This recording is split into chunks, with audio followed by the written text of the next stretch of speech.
សូមគោរពជំរាបសួរបងប្អូនប្រិយមិត្តទាំងអស់គ្នាជួបគ្នាបន្តទៅទៀតនៅក្នុងវីដេអូនេះខ្ញុំនឹងបន្តចែករំលែកជាមួយបងប្អូន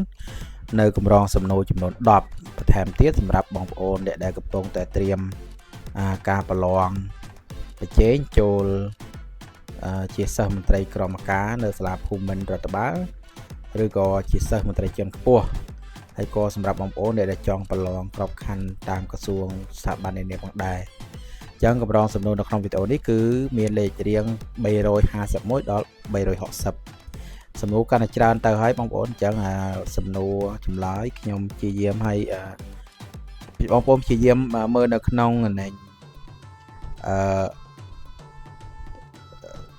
នៅក្នុង description ខ្ញុំក៏នឹងដាក់នៅ form link សម្រាប់បងប្អូនចូលទៅប្រឡងដែរអាចថាបងប្អូនយកទៅប្រឡងក្នុងមួយ folder ហ្នឹងវាមានកម្រងសំណួរសម្រាប់បងប្អូនចូលប្រឡង100សំណួរណាប្រើរយៈពេល1ម៉ោងកន្លះអញ្ចឹងបងប្អូនព្យាយាមសាកល្បងទៅបន្ទាប់ពីបងប្អូនមើលវីដេអូហើយតើបងប្អូនអាច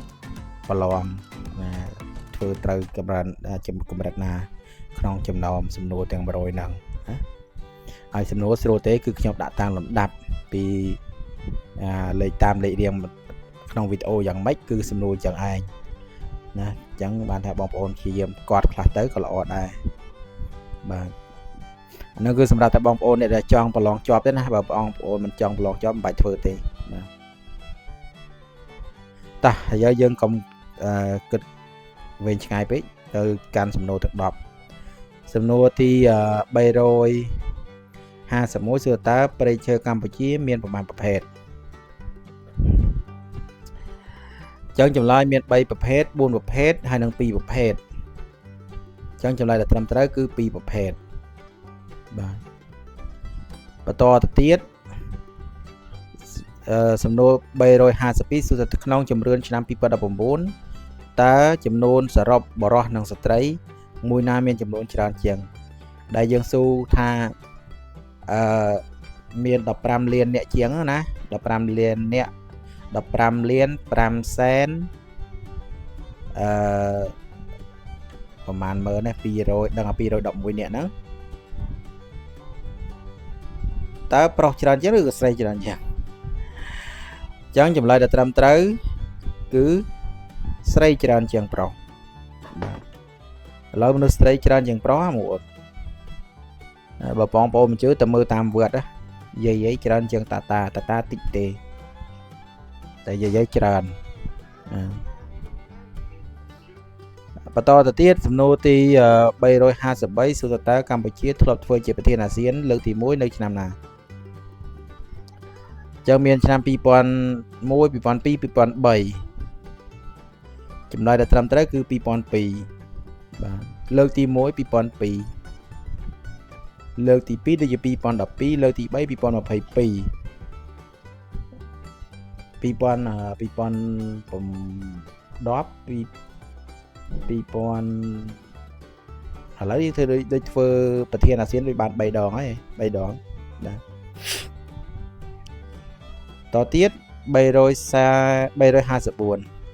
តើលោក John Kennedy ក្លាយជាប្រធានាធិបតីនៅឆ្នាំណាហ្នឹងគឺប្រធានាធិបតីអាមេរិកណាមានឆ្នាំ1960 1950 1970ចឹងចម្លើយដែលត្រឹមត្រូវគឺ1960 John Kennedy តទៀត355តើម្ចាស់ពានរង្វាន់ Cambodian Idol រដូវកាលទី1នីរតនាមកពីខេត្តណាគេដឹងអ្នកដែលជាប់ idol ហ្នឹងគឺនីរតនាដំបូងគេហ្នឹងឈ្មោះលោកនីរតនាហ្នឹងប៉ុន្តែតើលោកនីរតនាមកពីណាមានកំពង់ឆ្នាំងកំពង់ធំកំពង់ឆ្នាំងកំពង់ស្ពឺចម្លើយត្រឹមត្រូវគឺកំពង់ធំ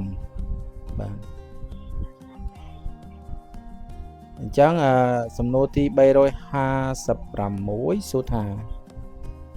តើអ៊ីតាលីបានធ្វើការអត្តឃាតខ្លួនឯងនៅថ្ងៃខែឆ្នាំណា មាន20មេសា1945 20មេសា1944 1943ណាចម្លើយដែលត្រឹមត្រូវគឺ20មេសា1945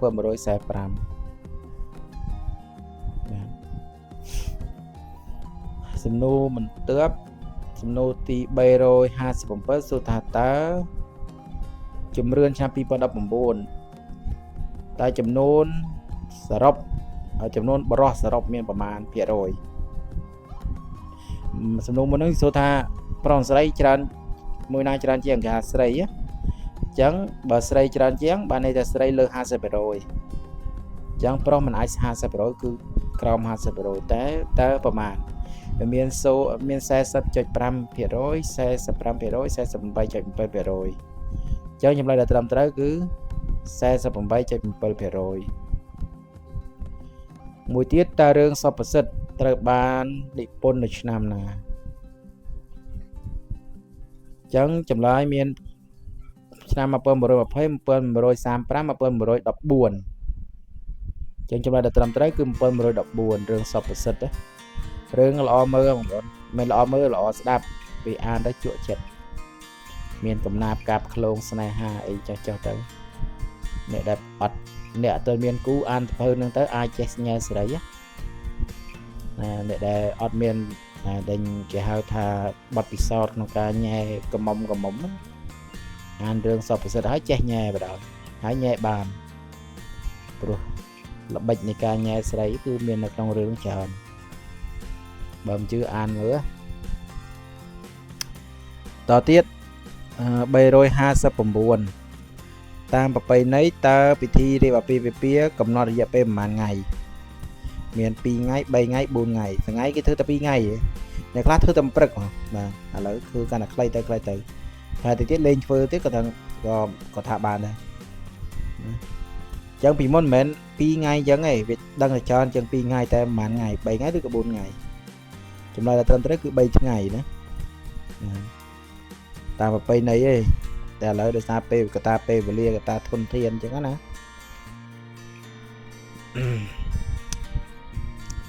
ស្ងាយធ្វើយូរធ្វើកម្មវិធីយូរគឺជាពាក្យគេកាន់តែខ្លាំងអញ្ចឹងធ្វើឆាប់ធ្វើអត់សូវជាពាក្យគេធ្វើឆាប់រួចព្រោះធ្វើយូរទៅផឹកយូរពេកហ្នឹងហើយបង្កើនថ្ងៃផឹកអញ្ចឹងតែកាលណាតែផឹកច្រើនជាពាក្យគេកាន់តែច្រើនដូចគ្នាដែរសំណួរទី360ទន្លេសាបមានប្រវែងប្រមាណគីឡូម៉ែត្រពីភ្នំពេញទៅកំពង់ឆ្នាំងដៃទន្លេសាបហ្នឹងណាដែលហូរចេញពីទន្លេចាក់ទៅមុខបែកកន្លែងចាក់ទៅមុខទៅកំពង់ឆ្នាំងហ្នឹងមានប្រវែងប្រមាណគីឡូម៉ែត្រមាន50គីឡូម៉ែត្រមាន100គីឡូម៉ែត្រ150គីឡូម៉ែត្រចម្លើយដែលត្រឹមត្រូវ100គីឡូម៉ែត្របាទអញ្ចឹងទន្លេប្រវែងរបស់ទន្លេសាបនិងប្រវែងផ្លូវពីភ្នំពេញកំពង់ឆ្នាំងខុសគ្នាមិនដូចគ្នាទាំងស្រុងទេដោយសារតែទន្លេគឺបត់បែន